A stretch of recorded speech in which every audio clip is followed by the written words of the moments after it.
times of the week, actually, because it's confessions. We're joined by Father Neil this morning. Good morning. Good morning. Lovely to hear some NC Hammer. Love a few baggy pants. Miss the baggy pants. And his side shuffle. Oh, yeah. Yes. Can you do it? Can you crab along sideways like he does? No, I just fall over and then flail like a beached whale. And then Greenpeace come along and try and save me. No, that's not what happens. No, of course not. Being supportive. Yes. Have you had a good week? It's not been too bad, actually. I actually on the weekend did a bit of a deep clean in the study and got rid of quite a lot of things and cleared the decks. And it's amazing what a clear workspace can do to make you far more productive. It sort of like clears the mind, focuses the attention on what should be done, made a list. First thing on the list, make a list. Make a list. Then you're able to cross it off. One thing already done, see? And then sort of like knock the rest of them out of the park over the last couple of days. So, I'm feeling quite content with myself at the moment. It does sound like you were putting something off, though. No, it was the opposite, actually. I had finally eaten a frog and done a big thing that needed to be done. Well done. And in order to do the big thing, I had to dive into my piles of just rubbish. The filing on my desk is Jurassic. So for every sort of like 2 inches, that's a month. So it's just work your way down the piles. So the good neat thing about that is that by the time you get to some things, they're horrifically out of date. So you can just throw them in the bin and ignore them. Because they'll fold you up. Yeah. No. There you go. File it in the shredder. Yeah. There you go. Sorted. Absolutely. It sounds like a future confession. Have you now got one of those lovely little things that you put pens in? I had one until I cleared my room, my study. I had a lovely large ceramic R2-D2 with all my pens in it. And amazing. I knocked it off and smashed it during the... So the reserve has had to come out, which is Darth Vader. Oh, you turned to the dark side. I've turned to the dark side, yes. So my pens are now sprouting out of Darth Vader's head. I knew there'd be a story there somewhere. Wow. Amazing. If you've got a work-based confession, we'd love to hear it. But in the meantime, shall I push the button? I would. Go on. Are you ready? Here we go. These are my confessions. These are my confessions. These are my confessions.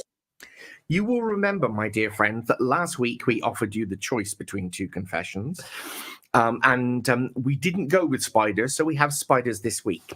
It's quite a short confession, but I think people are going to find it has a profound impact upon them. Oh, gosh. So, trigger warning. Oh, gosh. Okay. This is from Lizzie. Well, we've got a name this week. We've got a name, Lizzie. We're listening, Lizzie. I have spiders in my bathroom.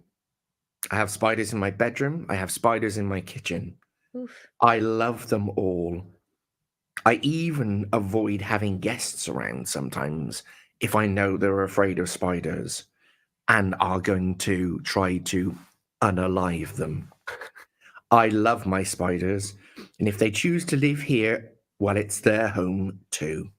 They can stay during the winter, and in the summer they eat the flies and the mosquitoes and all the little buggy things, and it's really helpful because I don't like buggy things.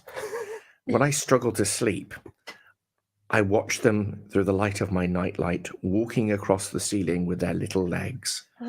They're so cute. Unfortunately, most people don't understand why I allow my house to be full of spiders, and sometimes I feel ashamed to even talk about it because I don't want to seem weirder than I already am. Should I tell people of my love for our arachnid friends, or should I keep it to myself? Oh, it's kind of a really sweet one, G. Sweet. I'm terrified. Absolutely terrified. I'm not calling in there for coffee, I'm afraid. But I One heard the thing little I'm a little involuntary worried- groan from you, G, halfway Yeah. through. Oh. When it was the spiders on her ceiling above her bed, I heard a little, oh. Yes, but there is something that little spider, when asleep, when Lizzie's asleep, that little spider might just come down and go, "Oh, there's my little human," and the human will go eat the spider, because apparently we do in our sleep. Statistically, that does happen. Well, yes, statistically, but it's just an additional source of protein, isn't it? I mean, Do you think that the spiders are sacrificing themselves for a protein gain for Lizzie? she's looking very thin. I'm going in. We're here to help. Oh my goodness, I'm not going round that house. If Lizzie wants to live with those spiders, go ahead. But I don't know. But then, what are her friends like? Maybe her friends will actually warm to her even more because if they like spiders. Yeah, I don't it know. reminds me. So spiders are in the spirit of Halloween as well. I like Well, this. yeah. But also in a Christmas film, Buzz from Home Alone has a tarantula. Some people really like having spiders around them, and they keep them in their terrariums, or whatever they're called, and they become quite fond companions. There is a book which makes me sob, and it's been made into an animated film. Sob and sob. Charlotte's Web. Oh yes. Oh, Oh, of we love course. Charlotte. Yeah, Charlotte, Yeah. and she puts the messages in the web for the pig, Oh, and yeah. Mhm. yeah. Yep. Oh. See, But that's spiders can be one. our friend. That's Yeah. one. Yeah, but that's one. This is But like see- there's lots of them. They're everywhere, all over the house. Lizzie lives in Pembrokeshire. Okay, Lizzie doesn't live. She doesn't live in Haverfordwest, but she lives in Pembrokeshire. So, She's your next door neighbour, Tom. so Lizzie doesn't have to worry about orange-kneed tarantulas crawling across the ceiling, does she? These are not big, scary spiders. These are your money spiders and your daddy long legs. Yeah, those sorts of things Yeah. in the house. Well, I don't think she particularly, from the conversation that we had, she doesn't particularly like crane flies, daddy long legs, and she likes the fact that they get caught in the webs and they Okay. get munched up. And I had to say, I said to Lizzie at the time, "Oh, I couldn't be doing with all the webs around. It just looks a bit." Mm. She says, "Well, I leave it about a week, and then I." Get the old feather duster out and get all the Yeah. webs down, and by the next morning, there's a nice, fresh, clean web there without any Okay. decaying blue bottles or anything like this. So she's not becoming overrun by the spiders. She's not living in the spider's lair. No, it's not like welcome to Shelob's house. Lizzie also lives here. We've got a message in which has completely surprised me from someone who does not like spiders at all, one tiny little bit. Helen, I forgive. Straight in there, I forgive. I'd rather know before I go into someone's house if they have spiders in their house.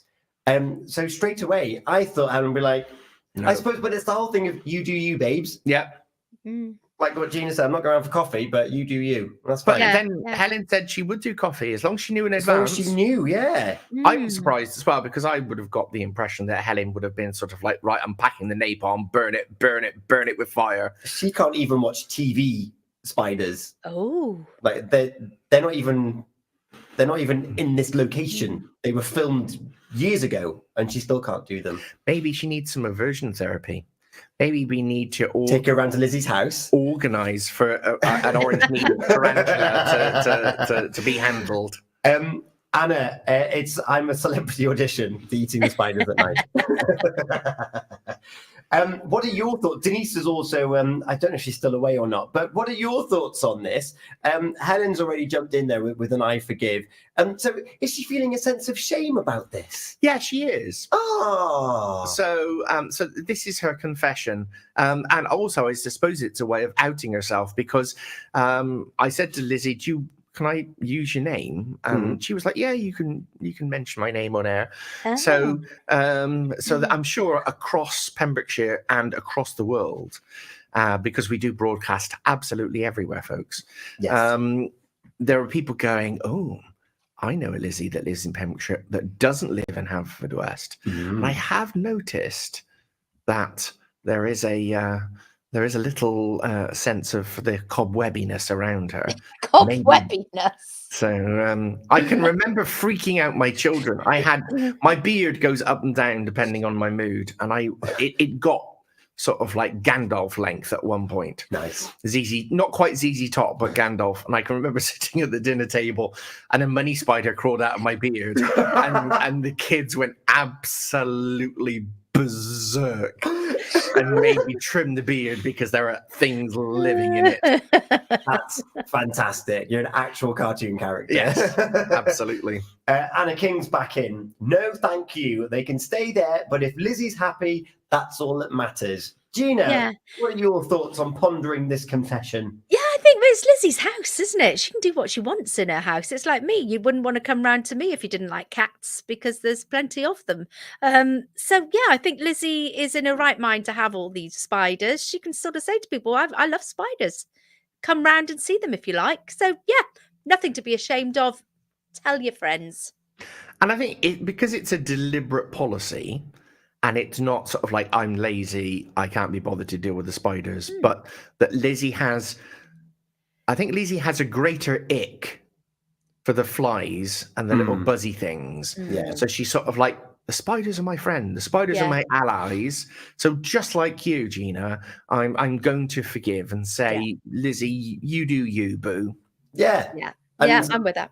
Yeah, I'm going to echo that as well.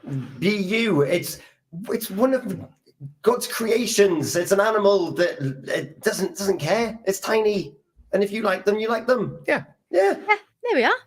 There Cool. you go. Well, that was relatively simple this morning. Shall we have a burst of the appropriate song? Let's do Yes. it.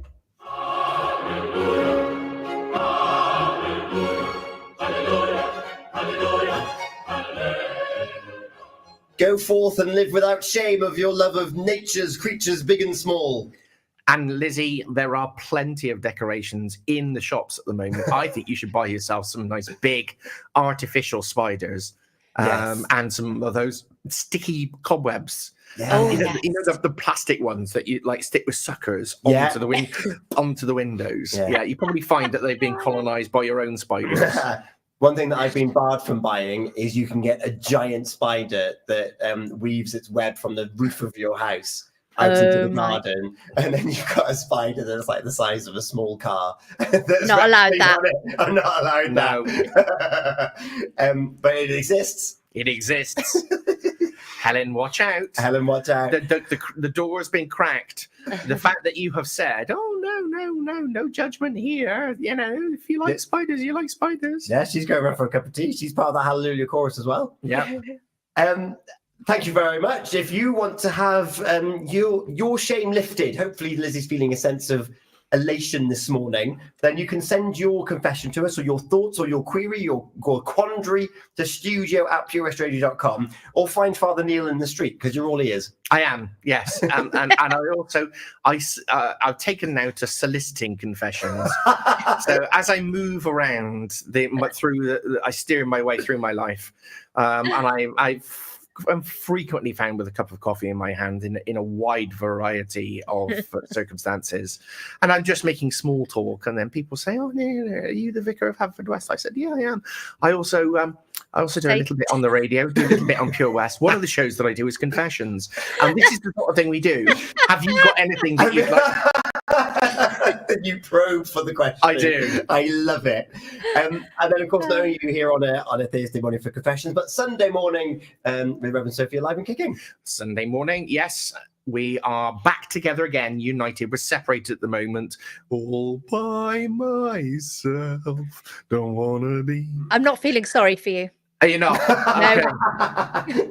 So tune in 8 a.m. on Sunday morning as Reverend Sophie and I unpack a little bit of what it means to walk our spiritual pilgrimage together. Of course, because you were talking pilgrimages in general last week, weren't you? Yes, we were. Yes. So, but we've moved on since then. I think we may be doing harvest, but I'm not sure. I think we're both suffering a little bit at the moment with we plough the fields and scatter iter. Because it doesn't, whatever church you go to, you have to have that. And then whatever school you go to, you always have to have something fluffy and cabbages green. Cauliflower Oh. and cabbages green. Amazing. So, although yesterday I had a bit of a dingle-dangle scarecrow. Ooh. I know. More on that on Healthy Minds, Better Lives later on. Father Neil, thank you very much for joining us as ever on this Thursday morning. Looking forward to Sunday morning. Indeed. Gina, coming up next. We have got your unscrambled letters are on the way. OC Davis, cars of quality, prices for all